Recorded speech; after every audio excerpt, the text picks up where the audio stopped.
Hi friends, அஸ்ஸலாமு அலைக்கும்.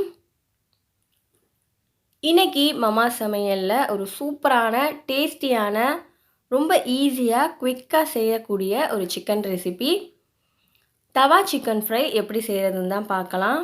Okay, இது ரொம்ப ஈஸியாக ஒரு 15-20 நிமிஷத்தில் செஞ்சிடலாம்.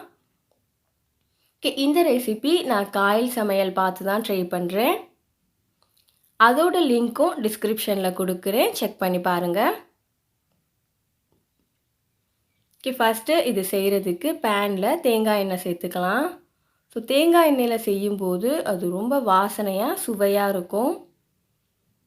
எண்ணெய் சூடானதும் இதில் ஒரு ஸ்பூன் ஜீரகம் சேர்த்துக்கலாம். அடுத்ததாக காரத்துக்கு பச்சை மிளகாவும் வாசனைக்காக கருவேப்பிலையும் சேர்த்துக்கோங்க.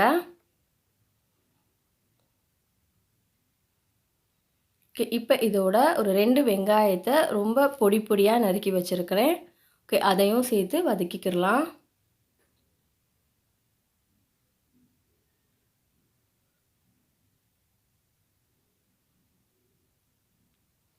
ஓகே, வெங்காயம் லைட்டாக வதங்கினதும் இதோட தக்காளி பழம் சேர்த்துக்கிடலாம்.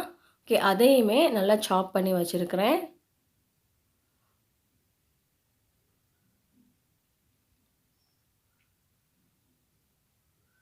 ஓகே, இதுக்கு தேவையான அளவு உப்பு சேர்த்துக்கோங்க.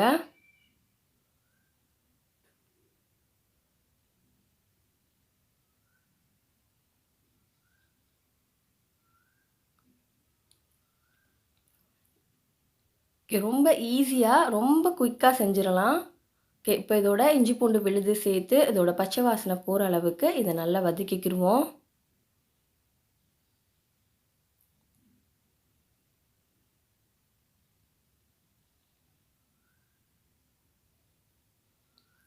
இப்போ இதோட நல்லா வாஷ் பண்ணி வச்சுருக்கிற போன்லெஸ் சிக்கன் இந்த மாதிரி சின்ன சின்னதாக நீட்டமாக கட் பண்ணிக்கோங்க. அதையும் இதில் சேர்த்துக்கிடலாம்.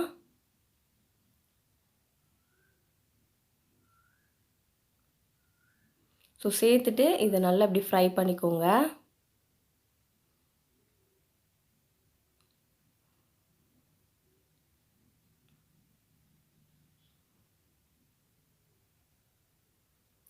இப்போ இதோட ஒரு 1/2 டீஸ்பூன் மஞ்சள் தூள், 1 டீஸ்பூன் மிளகாய் தூள் சேர்த்துக்கலாம்.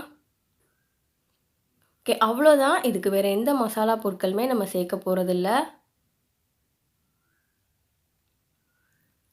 இதை நல்லா மிக்ஸ் பண்ணி விட்டுக்கிடலாம். ஸோ அதிக ஸ்பைசஸ் எதுவும் சேர்க்காதனால குழந்தைகளுமே இதை நல்லா விரும்பி சாப்பிடுவாங்க. ஸோ அவ்வளோதான். இதை நம்ம மூடி வச்சு ஒரு 10 நிமிஷம் வேக வைக்கலாம். ஓகே, நம்ம வெங்காயம், தக்காளி, சிக்கன் இதிலேயே தண்ணி விடும். அந்த தண்ணியிலேயே சிக்கன்லாம் ரொம்ப சீக்கிரமாக குக் ஆயிரும். இப்போ பாருங்கள், இதை நல்லா மிக்ஸ் பண்ணி விட்டுக்கலாம்.